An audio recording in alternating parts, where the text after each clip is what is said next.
Satu-satunya wedding hall yang tertutup dekat Tampin Negeri Sembilan. Oi.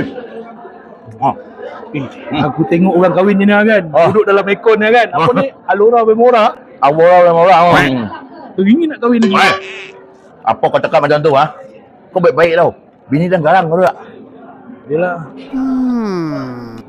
Agak-agak kalau buat event macam ni berapa? Nanti kita tanya. Ini dia dekat Glista Hotel ni, Velora Amora. Satu-satunya wedding hall yang berada dekat Tampin yang tertutup dan ada aircon. Melayang sedikit di atas permata merupakan berkicau di sudut kembali.